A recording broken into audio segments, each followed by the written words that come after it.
You are sitting on the floor of a mud brick house in what is now southern Iraq. It is roughly 4,500 years ago.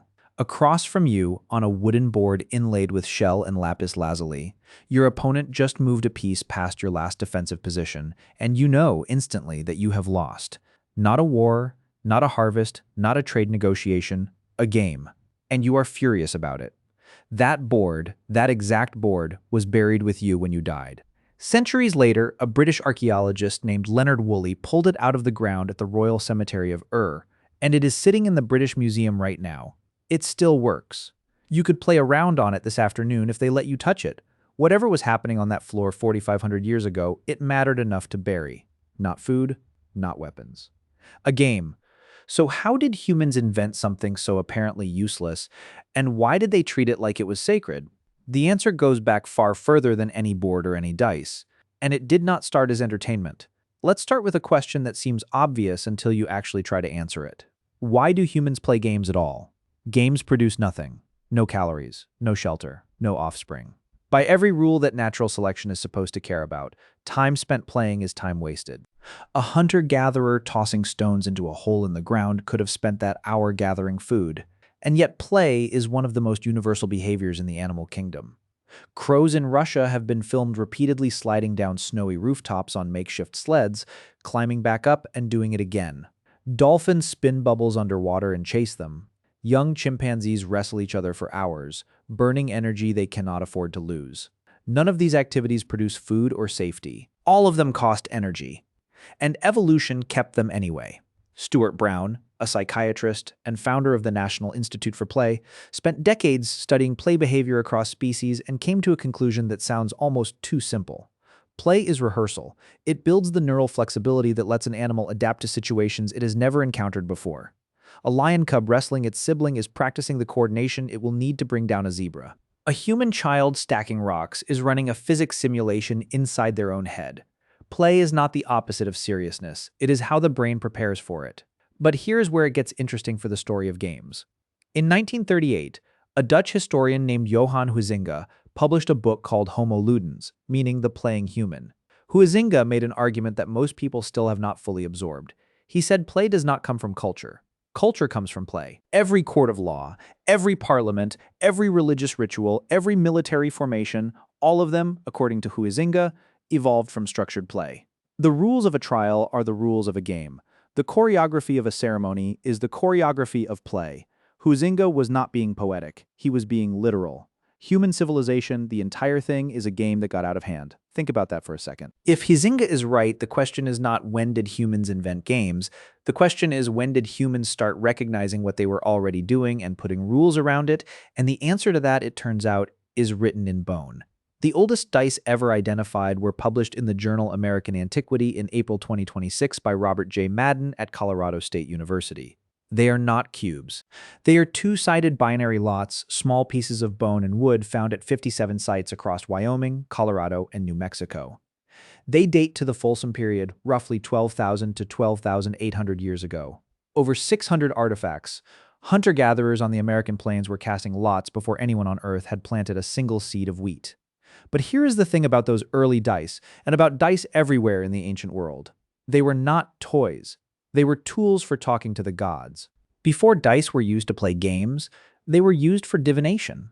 The practice is called claromancy, reading the will of the gods through the fall of random objects.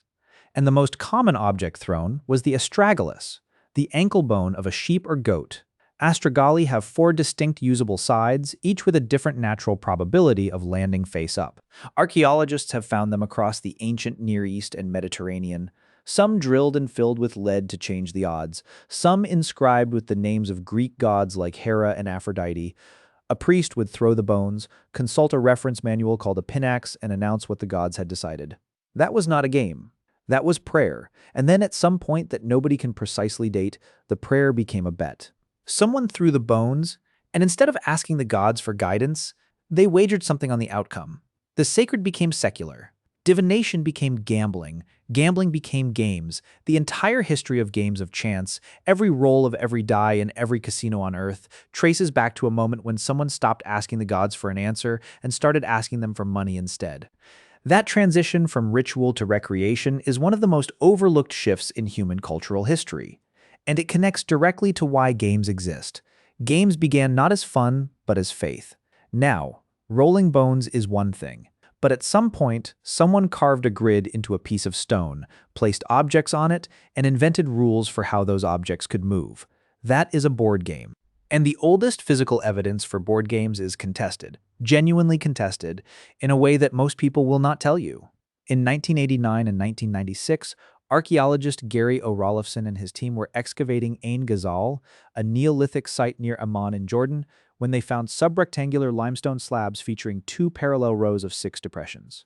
12 holes total, that layout looks almost exactly like a Mancala board. Rolifson published his findings in the Bulletin of the American Schools of Oriental Research in 1992. The slabs date to roughly 5870 BC. That is nearly 8,000 years ago. If those are game boards, they are the oldest ever found by a margin of 2,000 years. Because here's the problem. A stone with holes in it could be a game board. It could also be a counting tool, a seed sorter, or a religious object. Several of the Ain Ghazal slabs were found deliberately broken, which led some scholars to suggest they served a ritual purpose, not entertainment. Archaeology struggles with this constantly. Form versus function. You can dig up a board. You cannot dig up the rules. And without rules, you cannot prove it was a game.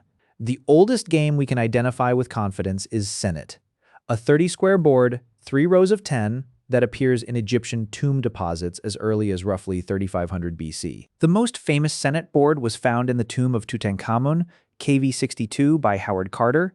It is made of ebony inlaid with ivory, with a built-in drawer for the game pieces. A king was buried with his favorite game. And Senet is fascinating because you can watch it change over time in the archaeological record. In its early versions, around 3100 BC, it was a secular game. 2 people racing pieces across a board. Entertainment. But by the New Kingdom, roughly 1570 to 1070 BC, Senet had become something else entirely. The board became a map of the afterlife. The squares represented the trials of the soul, described in the Book of the Dead, including the weighing of the heart. Paintings began showing the deceased playing Senet against an invisible opponent, their own fate. A game that started as a way to pass time became a way to negotiate with death. Think about what that means for the story of games. Games did not just evolve out of religion. As dice evolved from divination, games evolved back into religion. Senet started secular and became sacred. The boundary between play and belief was never fixed. It moved in both directions. And then there is the royal game of the board Woolley pulled from the ground in the 1920s. Roughly 4,500 years old, 30 centimeters long and 11 centimeters wide, with its 20 squares and pyramid-shaped dice. For decades, nobody knew how it was played. The board was beautiful, but the rules were gone. And then Irving Finkel, a curator at the British Museum, found something. A cuneiform tablet, written in 177 BC by a Babylonian scribe named Idi Marduk Balatu, described the rules of a game played on a board with 20 squares. Finkel translated it. The game was a 2-player race, using tetrahedral dice, with rosette squares that granted safety or extra turns. The version described on the tablet had evolved to include gambling stakes and astronomical components. A game invented around 2600 BC was still being played, still being written about, still being wagered on 2,400 years later. The Royal Game of is the oldest game for which we possess a nearly complete, reconstructed set of rules. And the reason we have those rules is that someone in the 2nd century BC thought the game was worth writing down on a clay tablet. Not a law, not a treaty, not a prayer. The rules to a board game, that is how much it mattered. Meanwhile, in what is now southeastern Iran, floods along the Halil River in 2001 exposed ancient cemeteries from the Giraffe civilization. Archaeologists led by Youssef Majidzadeh recovered elaborately carved chlorite game boards dating to the 3rd millennium BC, including variations of the game of 20 squares similar to At the nearby site of Shar-e-Sukhteh, the Burnt City, a complete game set was excavated in 1977, consisting of a board, 27 pieces, and 4 dice. A Bronze Age gaming network connecting Persia, modern-day Iran, to Mesopotamia, modern-day Iraq, and the Indus Valley. People separated by thousands of kilometers were playing the same game. Games traveled, they moved along trade routes, the way pottery and metal did. Except nobody needed games, nobody was trading for survival. They were trading for fun. And here is where games take a turn that most people do not expect, because not every ancient game was played on a board with pieces. Some were played on a field with a ball, and the stakes were your life. In Mesoamerica, the ball game, called pits by the Maya and Alamalistli by the Aztec, was played for over 3,000 years. The oldest known earthen ball courts have been found at Paso de la Amada in Chiapas, Mexico, dating to 1600 to 1400 BC. Players struck a heavy rubber ball using their hips, forearms, and torsos on a long, narrow court, flanked by sloping walls. Stone reliefs at Chichen Itza depict the decapitation of a player after a match. The game represented cosmic struggle, the movement of celestial bodies, the battle between life and death. It was also used as a substitute for warfare. Instead of sending armies, rival cities sometimes sent teams. The game decided the outcome. The ball court was a battlefield compressed into a rectangle, and the rules replaced the chaos of actual combat with something structured, repeatable, and witnessed. Sound familiar? Because that is exactly what every sport on Earth still does. Every soccer match, every boxing fight, every chess tournament is a war played inside a set of rules. Johann Huizinga called this the magic circle, a temporary self-contained world where normal laws are suspended and game rules apply. Inside the circle, a ball crossing a white line means something. Outside the circle, it means nothing. Every game humans have ever invented operates inside one of these circles. And the remarkable thing is that billions of people every day agree to step inside. Now let's talk about strategy. Because at some point, humans stopped leaving the outcome of games to the gods and started trying to control it with their minds. Go, known as Weiki in Chinese, is estimated to be between 2,500 and 4,000 years old. Legend attributes its invention to the mythical emperor Yao, who supposedly created it to teach discipline to his unruly son, Dan Zhu. The earliest verified textual reference appears in the Zuo Zhuan, a Chinese chronicle, around 548 BC. Go was originally played on a 17 by 17 grid before expanding to the 19 by 19 board used today during the Tang Dynasty. 2 players, black and white stones. The rules take 5 minutes to learn. The strategy takes a lifetime to master. The number of possible board positions in Go exceeds the number of atoms in the observable universe. Weiqi was considered one of the 4 essential arts of the Chinese scholarly gentleman. It was not treated as a diversion, it was treated as a mirror. The game reflected yin and yang. It echoed Taoist philosophy, the idea that sometimes you gain by giving ground. And then there is chess. Born as chaturanga in northern India around the 6th century AD, a game played on an 8 by 8 grid with pieces representing the 4 divisions of the Indian army: infantry, cavalry, elephants, and chariots. Chaturanga spread to Sassanid Persia, where it became Shatranj, and from there it followed the expansion of Islam across North Africa, the Middle East, and eventually into medieval Europe. H.J.R. Murray published The Definitive History in 1913, a history of chess, over 900 pages drawing on primary sources in Sanskrit, Persian, Arabic, and Latin. Chess was not just a game, it was a political training tool. Kings and generals played it to sharpen their tactical thinking.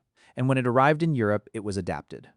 The queen became the most powerful piece on the board, a change that happened in Spain around the late 15th century, almost certainly influenced by the reign of Isabella I of Castile.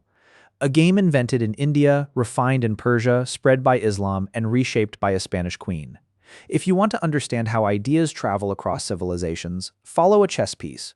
While chess was moving east to west, the Vikings were playing their own strategy game. Nefatafel, meaning King's Table, was an asymmetrical board game where a small defending force tried to escort their king to the corner while a larger attacking force tried to surround him. Boards have been found at Gokstad in Norway, a 13 by 13 wooden board recovered from a 9th century ship burial.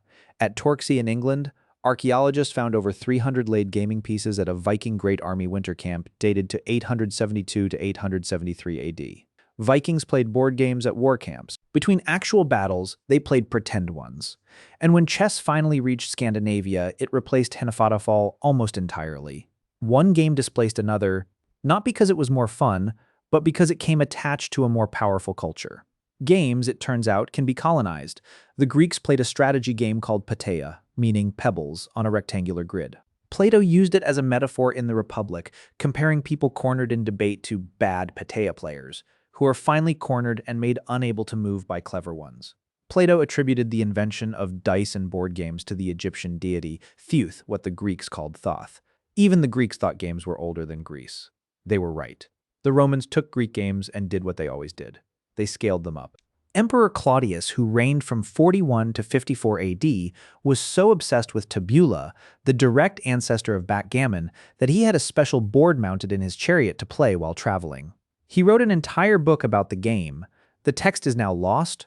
Roman law technically banned dice gambling under the Lex Aleria, allowing it only during the Saturnalia festival. Nobody cared. At Pompeii, preserved under volcanic ash from 79 AD, archaeologists found loaded dice, gambling graffiti, and wall paintings of players arguing over bets. Romans gambled in the same buildings where they prayed. Now, while all of this was happening with boards and dice and bones, the Chinese invented something that would eventually reshape gaming more than any single object in history: playing cards. The earliest references come from the Tang dynasty around the 9th century AD. Su Yi's collection of miscellanea at Duyang mentions Princess Tongcheng playing a leaf game in 868 AD. Cards traveled the Silk Road to the Islamic world, where the Mamluk Sultanate of Egypt refined them into four-suited decks with geometric patterns instead of human figures. The first confirmed written record of playing cards in Europe dates to 1377, and from those early decks, over the next few centuries, the standard 52-card deck emerged. A portable, pocket-sized gaming system. No board required, no special surface. Just a handful of printed paper and a willingness to bet. And betting, it turns out, accidentally invented one of the most important branches of mathematics. In 1654, a French gambler named Antoine Gombaud, the Chevalier de Mire, had a problem. He wanted to know how to fairly divide the stakes of an unfinished dice game. He brought the question to Blaise Pascal, who wrote to Pierre de Fermat, and the two of them, in a series of letters exchanged that summer, created probability theory. The formal mathematical framework for quantifying uncertainty, the foundation of insurance, statistics, quantum mechanics, and artificial intelligence, was invented because a gambler wanted to know what he was owed. Pascal and Fermat did not set out to build a new branch of mathematics. They were solving a bar bet. Games did not just reflect human intelligence. They expanded it. Probability theory does not exist without gambling. Gambling does not exist without dice. Dice do not exist without knucklebones thrown by a priest trying to read the will of the gods. The chain is unbroken. In 1944, John von Neumann and Oscar Morgenstern published Theory of Games and Economic Behavior, expanding on von Neumann's earlier minimax theorem from 1928. It modeled competitive scenarios where rational agents clash. Game theory became the foundation of modern economics, political science, military strategy, and artificial intelligence. The formal study of games, how to win them, how to predict opponents, how to optimize decisions under uncertainty, reshaped the 20th century.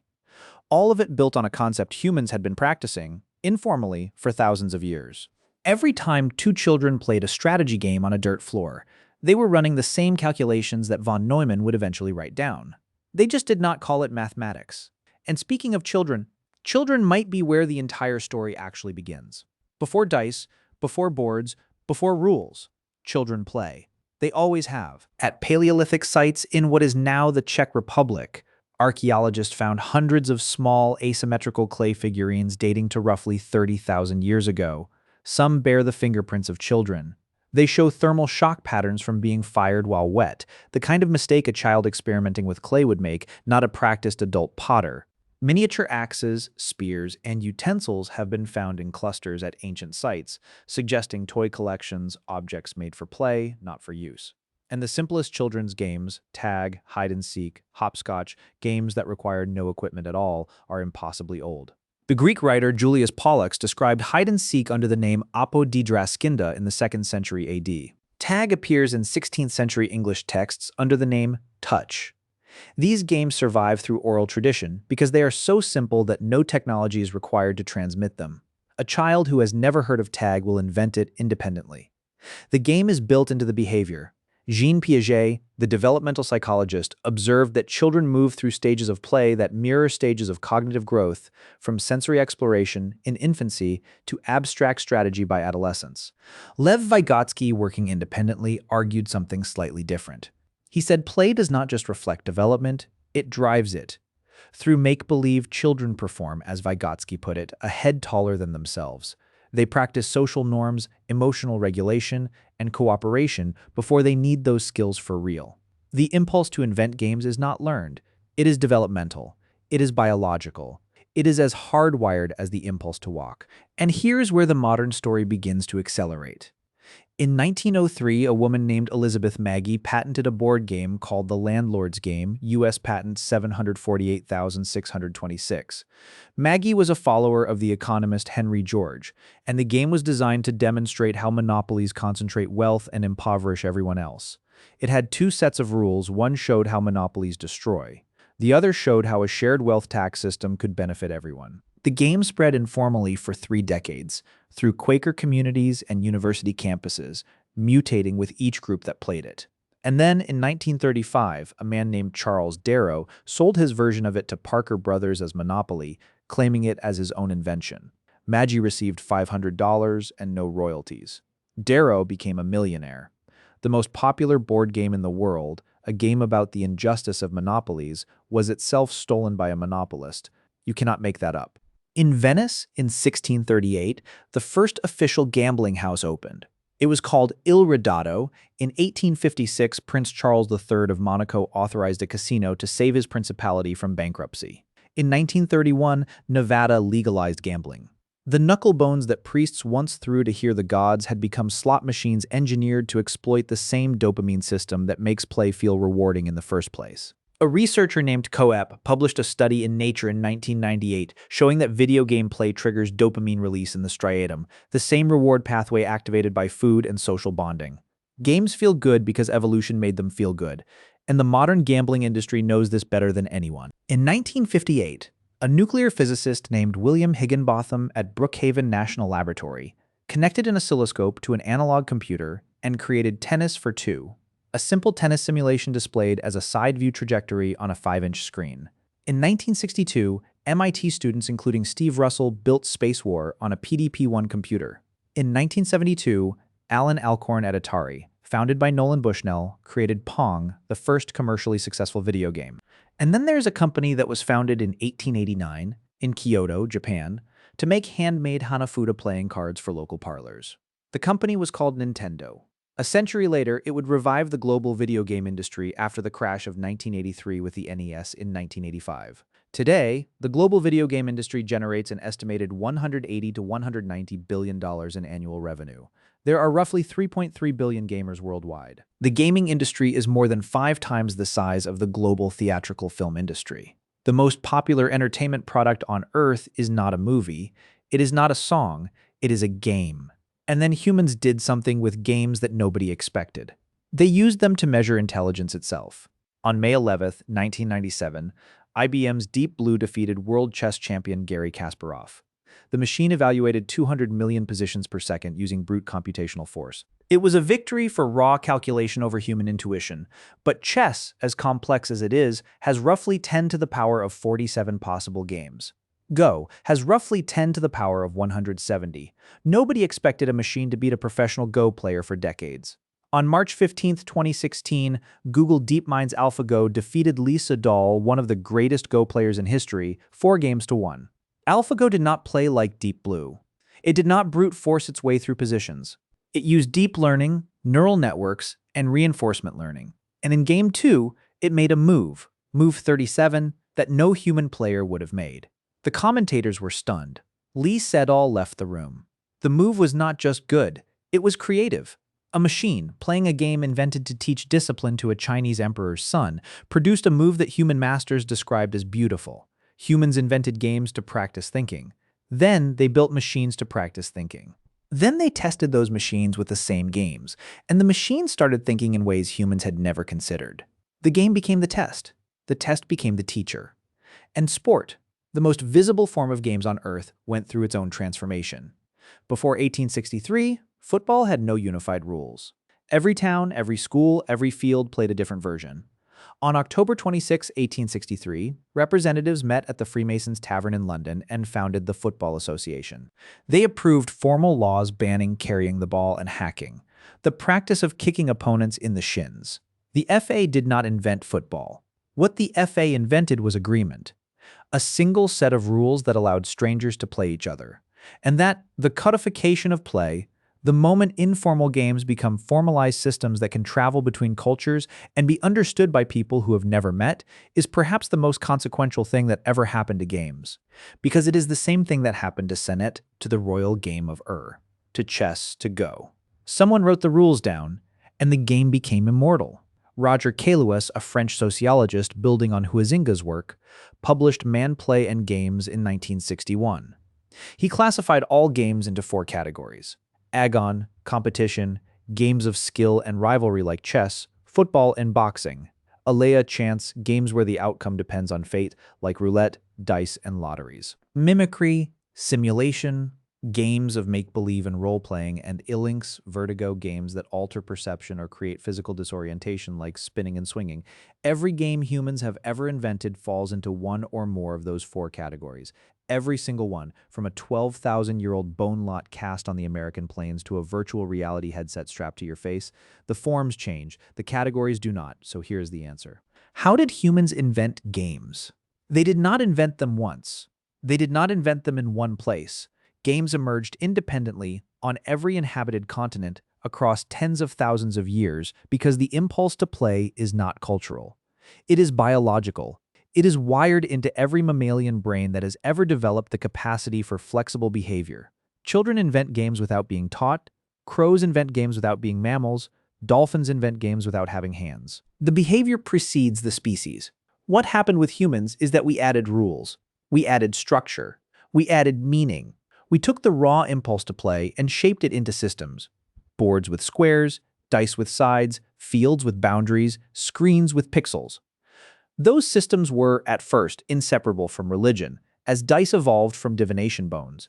Then they became social technology, as the Mesoamerican ball game substituted for war.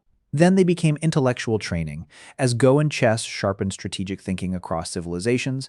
Then they became mathematics, as gambling forced Pascal and Fermat to invent probability theory.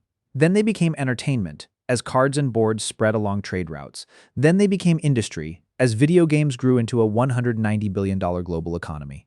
And then they became the benchmark for artificial intelligence, the test we use to determine whether a machine can think. Was this inevitable? The probability is near certainty, above 95%. Every human culture that has ever been studied, every single one, has games.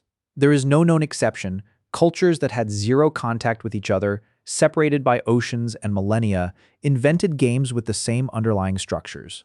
Mancala in Africa and counting games in Mesoamerica.